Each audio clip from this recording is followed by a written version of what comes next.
you're good to go. Whatever. All right, rehearsal for Type 4 anatomy train, superficial back line. So I'm here with Jenny, and we're going to actually show the line first on her body, and then explain a little bit how she can feel it in sensation, and then also where some of those restrictions will show themselves. So I'm going to have you turn around since it's a superficial back line, and we actually start on the bottom of the foot. So if we pick up one foot and start underneath, we're starting at the plantar fascia, and then wrapping around Achilles tendon or calcaneal tendon, coming up the back of the calf muscles and going through the hamstrings. Biceps femoris on the outside, semimembranosus, tendinosus on the inside. And we come up to ischial tuberosity, and then we're going to take a little jag over, sacral tuberous ligament, her erector spinae muscles, those back extensor muscles up here, and then going around back of her neck, around the top of her head on the scalp fascia, ending right at the eyebrow ridge.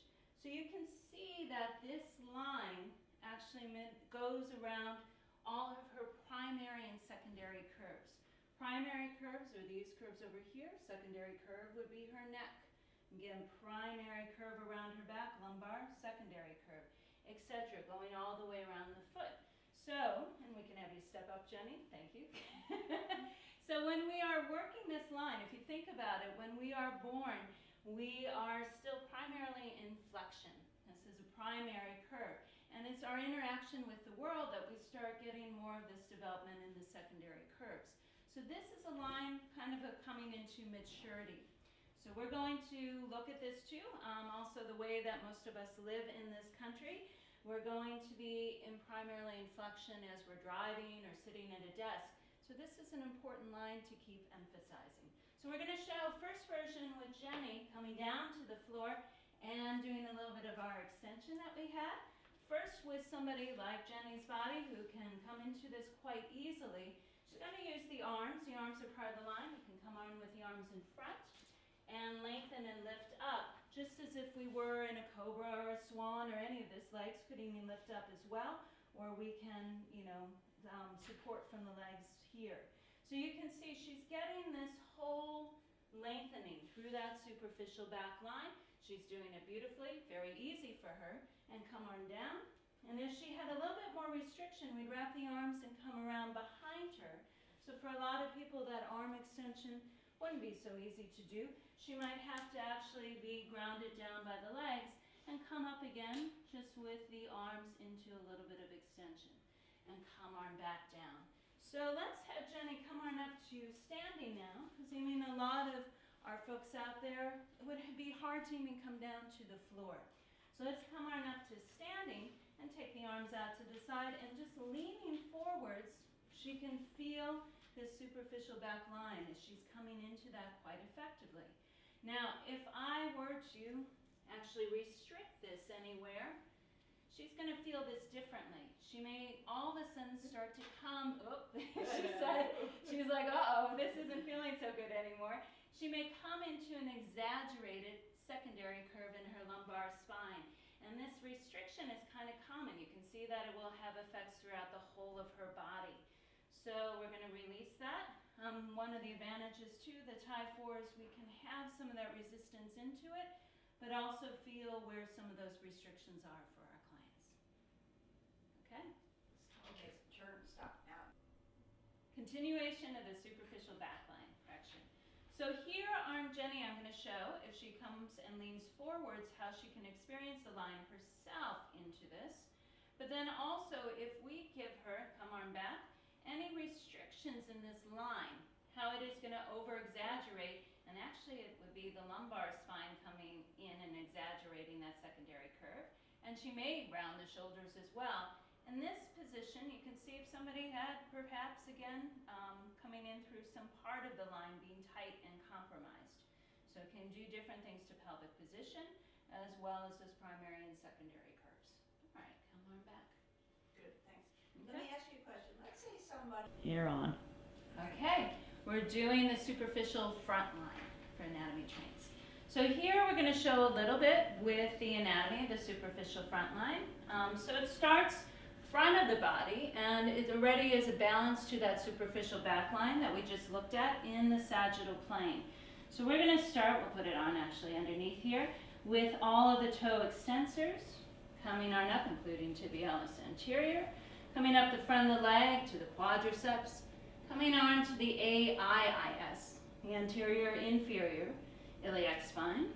And then it has a little bit of a place where it breaks and comes down to the pubic symphysis, and we'll come here, rectus abdominis muscles coming on up through to sternocleidomastoid on either side.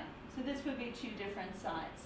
This happens to be her superficial front right side as we go here.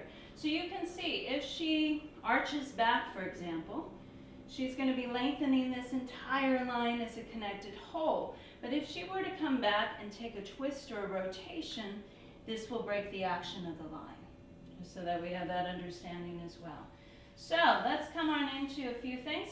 This is involved too clearly with things like dorsi and plantar flexion in relationship to that balance in the superficial back line. So if you lift up one leg, Jenny, and we just take a little bit of pointing and flexing, with the tie 4, she actually has the easy ability to work in balance and give herself a little bit of support. However, if I give her restriction in this tightness of the superficial front line, all of a sudden the rest of this is going to come off balance, and as best and as great a balancer as she is, this is going to be a little wobbly because of this effect in here. So you can think about this, think of everybody who, and I'll let you come on down for a moment there, but you can think about it also with people that have a lot of restrictions in the front of their feet as well. That's going to be hard in walking and getting that action. So this sort of motion is actually kind of essential as we are walking down the street. So we're going to come into a little bit different movement. We'll come into our bridge and crisscross those bungee cords on the outside. And we're not trying to mimic the line with the tie 4 exactly, but trying to find that sensation. So just want you to make sure that you're understanding that. We're crisscrossing the tie 4 bungees to the outside. And then as she's lifting up into this, she has resistance into that front of the superficial front line, and she's smiling here. It feels pretty good, right? Really good. So, and as you can see, this is again a balance between superficial front line, back line working together. If I pull any restrictions in, I already felt that. She already felt that. That's not going to actually allow her to come up against that as fully or come into that full effect of lengthening that superficial front line. So I'm going to let that go very carefully and let her come on back down to the floor. All right? Here's what I want you to do, Jenny, when you do. Okay. Okay, you're ready to go. You can, because it's not part of the line, but we'll get out of the way. Yeah. So lateral line for the anatomy training tie 4. So for this one, we're starting on the bottom of the foot again. So many of these lines actually have a relationship to the bottom of the foot. We're starting, actually, if you pick up, on the 1st and 5th metatarsal head, and then we're wrapping up the side of the body. We have the lovely peroneal muscles, renamed fibulary muscles here on the side, going up the IT band to what we then also call deltoid of the hip, tensor fasciae lata, glute medius, gluteus maximus fibers. And then this forms a kind of crisscross pattern along the side of the body of both internal, external obliques, internal, external intercostals. So we're just going to wrap it around here for your sake a little bit, but we'll form kind of a crisscross pattern as we go up the side of the body. I know I'm basket weaving. And then continuing up, one part would be again sternocleidomastoid, the other part in the back, splenius muscle towards the inside here. So you can see, because we do move primarily in the sagittal plane, we're motivating forward, and Jenny, you're welcome to put down your arm if it's getting tired there, that the sides of the body are there for stabilization. We also do want to have a nice connected side bend, be able to happen with this anatomy as well, but it's mostly there so that we can motivate ourselves forwards. So we're going to show a couple different things here. I'm going to unwind this for a moment. Here we go on basket weaving you, and coming back arm down, and down to the bottom of the foot. So for our first one, let's actually just take a side lean. And because you have the resistance of the tie 4 in there, arms again are not part of it, but we're going to use that to give a little resistance. Put the feet together, and you can side bend over to one side or the other. And as you can see here, it's just a lovely side bend. And if we had any restrictions in that side bend, this would actually compromise again how far over she would be able to come, and it may actually get her into some rotations as well. So that would be one thing that we might see. You come on down to the floor. We in Pilates have whole side line series. You may want to come into any of those sort of actions here. Same thing. If she's showing her balance on the side, lifting up the legs, she has a nice action of coming through this. But if I had any restrictions for her, even on the underside of the leg, this is going to start to challenge her balance, as well as the upper side particularly. She may start to rotate and get pulled over if she loses some of that side stability. Let's bring you back up to standing. I promise I won't push you over too much here. It's a good challenge. So she comes into any pose, like in yoga, a tree pose with one leg lifted up, or any one-legged pose. We need this in walking as well. She does pretty well here, and if she were to use the bungees to even give herself a little bit more resistance against it, you'd actually be helping yourself out, right? So you can use those bungees just to give yourself some little resistance against it, and that actually helps her quite a bit. We could even wrap it just to give you a little bit more stability, either front or back. Yep. And then we're going to show what we do when we challenge that body system. So if I start to challenge the lateral lines, all of a sudden she may go into arching or coming over to the side. So we actually might be pulling her off to the side and challenging that balance.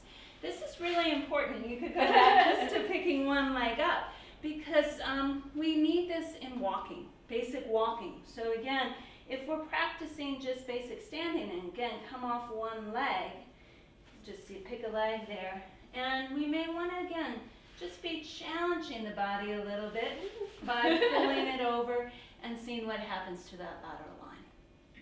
But we need to take from the bone up. We have one. All good. We'll get there.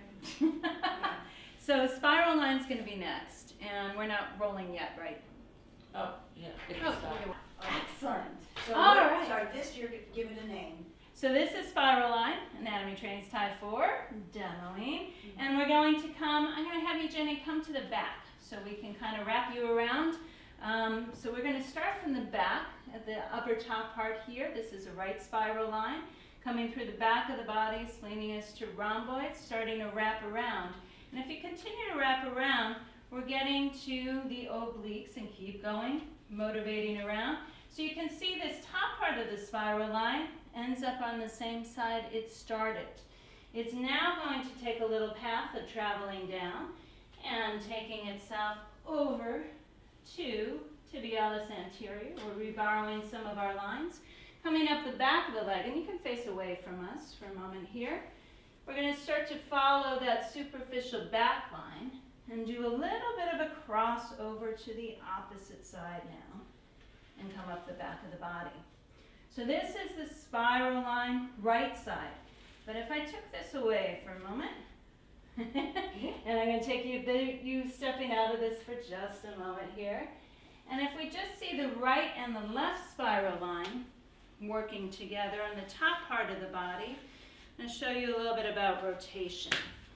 So we're going to have you hold, go again face towards the back on this side. So if this is the right spiral, wrapping around, and then you hold from this side, the left spiral, wrapping around and coming back this way. You can see this crisscross pattern actually helps stability as well as working in rotation. So if you come around to the front and show this here too, if she doesn't have any tone in these front muscles, go ahead and just let the belly fall on out. She may be thin, but she's going to lack integrity in this part of the body for the spiral line. Likewise, if this part of the spiral were tighter, it may pull her over to the side or start her in rotation. So we're just going to take all of that out and out of the way. And first thing we're going to do, I'll be your wall. We're going to have you do a little bit of a plank position just to show again how we connect in that spiral line. So we're going to have ourselves holding there. We actually, remember, crisscross behind to give a little bit more integrity to the back of the body system. And I'm just going to cue you to think about your obliques in the front. And then as she comes on forwards here, it's a little bit of work to come into this whole spiral as far as stabilization. Now, if you let yourself go in the front of the body and overarch, we lose that integrity. But if she re-cues herself to, integrate through those obliques, here we go. There's a little bit more integration of the spirals coming together. So let's come on back up before I take away the wall. And we're going to come to the next little exercise where we're going to show some of the rotation in the spiral, and taking the arms in. And we're going to take you in a little bit of an knee bend just so that you can do, we're looking more at the upper spiral line here.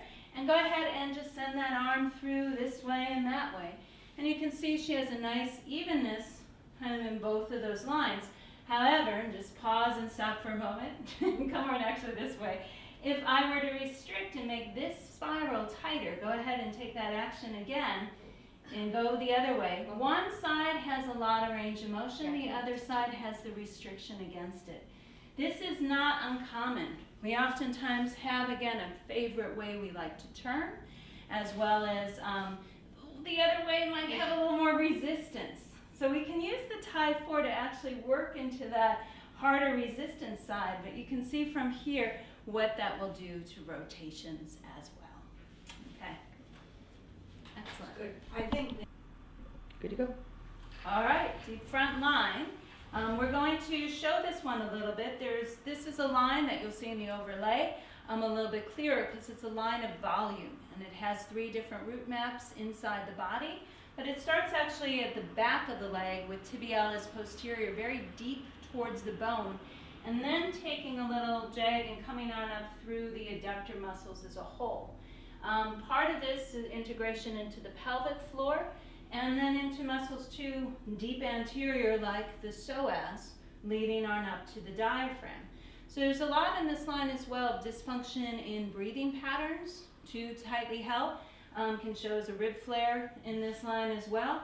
And then continuing on upwards into some of the deep viscera, where I'm not going to put my hand on through Jenny to show this too much, and then to the deep back neck muscles, which has a role and function to actually keep the neck in alignment instead of the head forward position that we get in dysfunction from some of the other lines.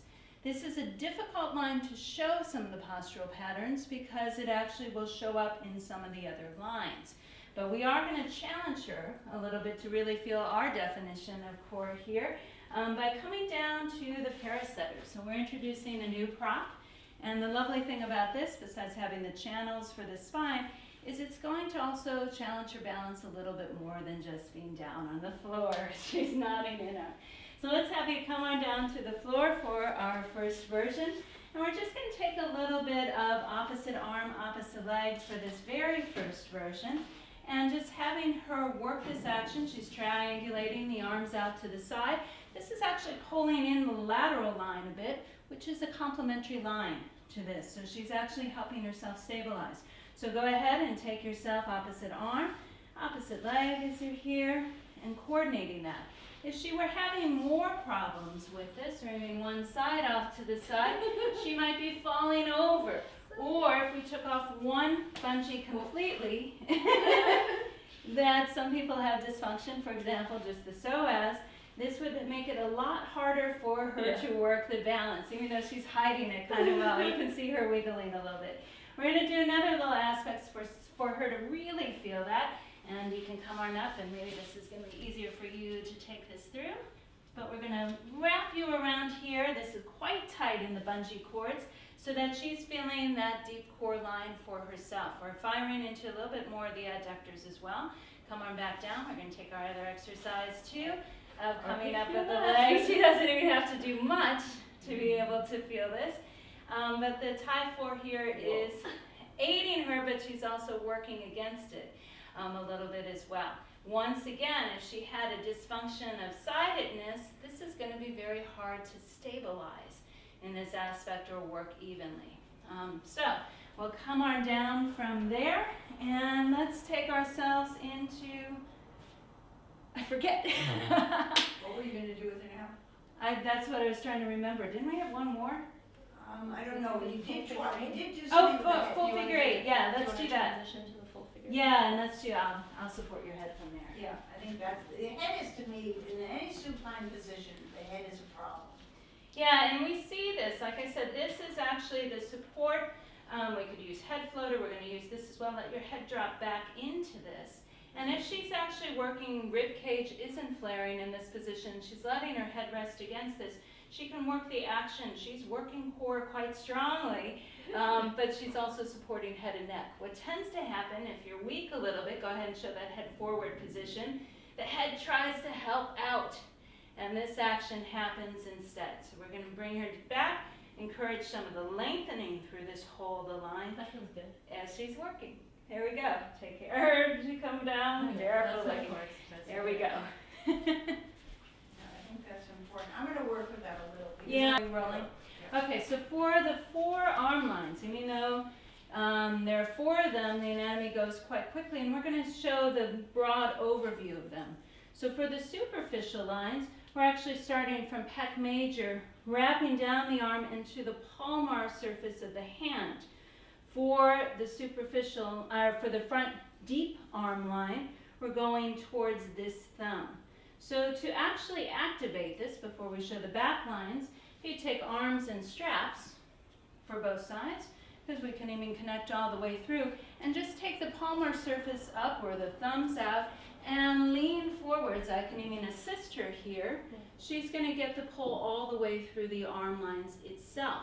Now come on back just for a moment, Jenny. If I were to actually pull her out of alignment, she may start to go forward just a little bit here. She may start to use her shoulder girdle differently. Can you see that? If the arms are compromised. Come arm back and come arm back into place. So if we want to get to that deep front arm line, go ahead and turn the thumb line down. This is if we go forwards again, you're going to feel a little bit more through pec minor. And I can do here, or come arm back for a moment. You mean assist through both and go forwards again. She's going to feel a little bit more of that. Once again, if she has dysfunction in this, it's going to show up in the shoulder girdle. So lean forwards again, it's going to hike it up on one side. And we can show this as a close-up still as well. Okay? Okay, turn this off for a second. Now, here's what I want her to do. Continuing with the front arm lines, some little details that we're going to show here.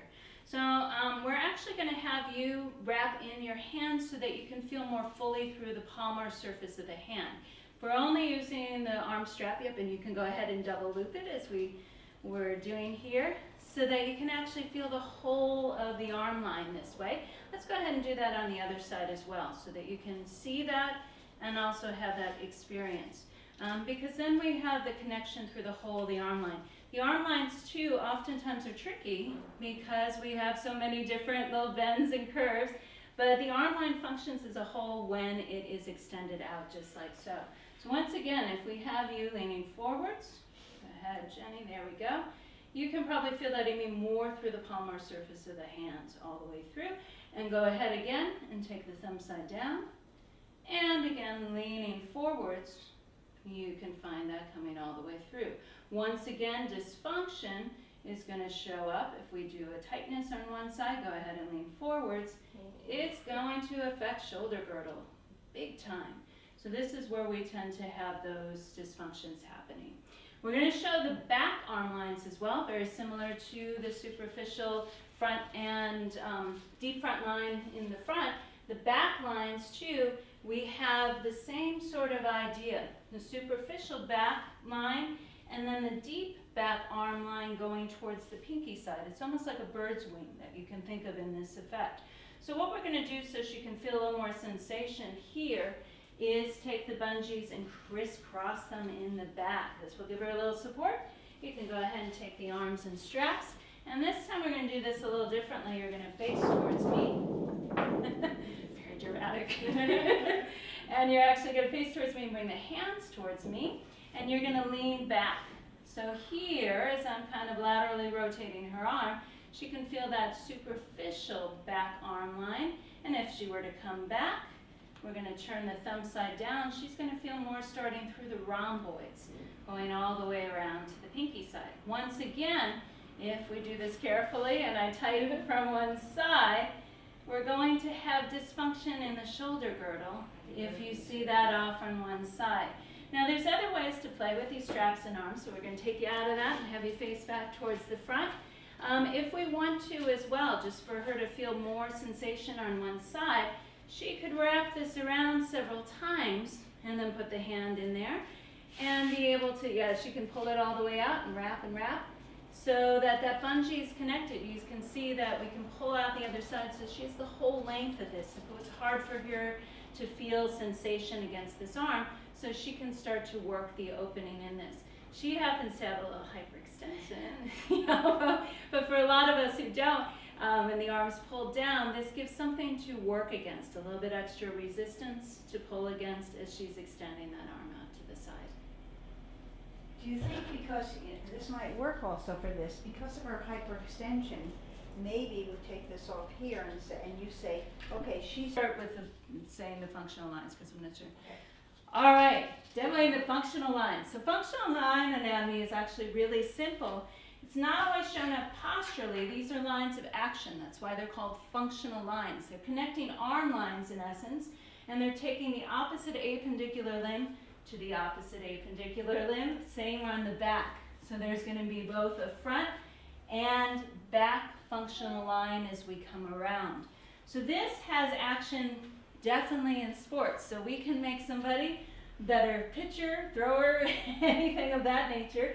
So in this case, we're actually going to take the bungee and, oh, we already have it in here wrapped underneath the harness, and we're going to hold on to that in one hand and wrap it around so that you have both hands working very nicely, just like we did in the arm lines.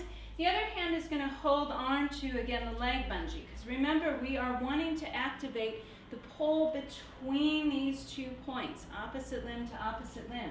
So if you turn a little bit over to the side, I think we'll be able to see clearly. If you're picking up that leg as you start and then winding up, pulling, getting some resistance against that arm, and then throwing that ball, you're going to have a much better throw than if you let that leg stay stationary and go ahead and just try to throw that ball. That is not the same action as actually having the momentum and the cross through the body. So again, we're going to take this back into the little baseball throw and then pitch it like you're pitching a strong baseball coming hard out. So we would work on that coordination and action between the two.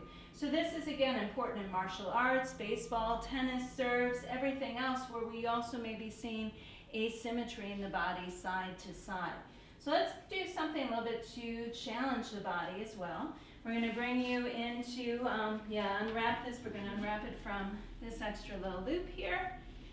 And we're going to put this onto you in the arms, just with the hand in the loop, and come into basically a down dog position.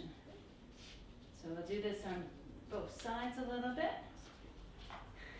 Now, you don't always have to use it. It's, remember, This time, yeah, I wouldn't be so Okay, concerned about just putting hands in the It's middle. when we were doing the hand, it was, I wanted it to look good and to show that we could get more. Now, you know, this is the biggest problem, is what to do with down dogs. So tell me what you're going to do with this. So here, if she takes her left leg up in the air, and then we're going to challenge that cross contralateral action, we're going to have you take your left arm to the outside of your right leg. So she's working a little bit of this action.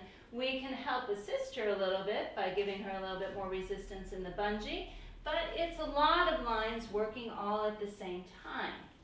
Yeah. And then let that relax, release, let go. You definitely have to work with her doing that. Yeah. Okay. Try the other side, and let's see what happens here. Again, mobility serves her well in this aspect, but once she lifts the other arm, she needs some stability. So other arm. Yep, yeah. And she can do same side, or come and take the right arm to the outside of that leg. Yeah. So go ahead, yeah, take the right arm.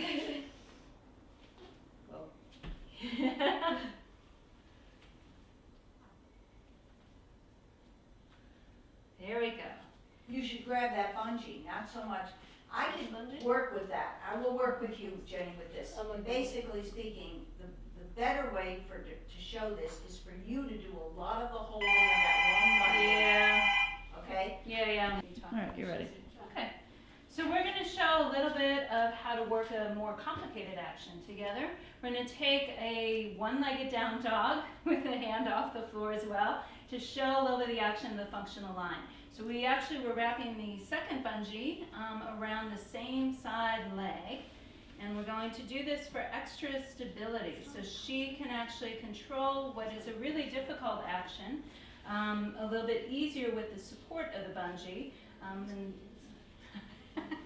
Actually, Okay, what I did was I took, I know there are a number of ways we do it, so. that's okay, I was like, Okay, so here is the other leg one. I think I put it over here. and then around to the same side, okay. so we have kind of a triangle. Yeah. There we go. And then the arms was, didn't I do it like this? Did I Off do to it? the side, yep. Yeah, try to do it like this because this will give you much more support. Is just put both hands in this one, in an envelope. Try that, okay? All right, so here she is coming down to the floor. The bungees are now on the leg that's going to be stabilized, but normally would fall out to the side. So she's getting this functional line, opposite limb to opposite limb. So you can cross and take your right hand to the outside of the left ankle or left leg. And now she's going to do what is very challenging.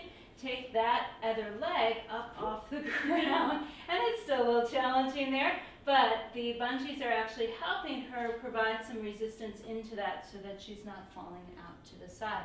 And you can see this whole functional line working really strongly. Yeah, okay, and just so, and then what you can be doing. Of that support, she can actually stay. Great. Yeah. Okay. So when we do that, what you'll be doing is saying, we all want to challenge ourselves. Mm-hmm. And how do you get going? Right. So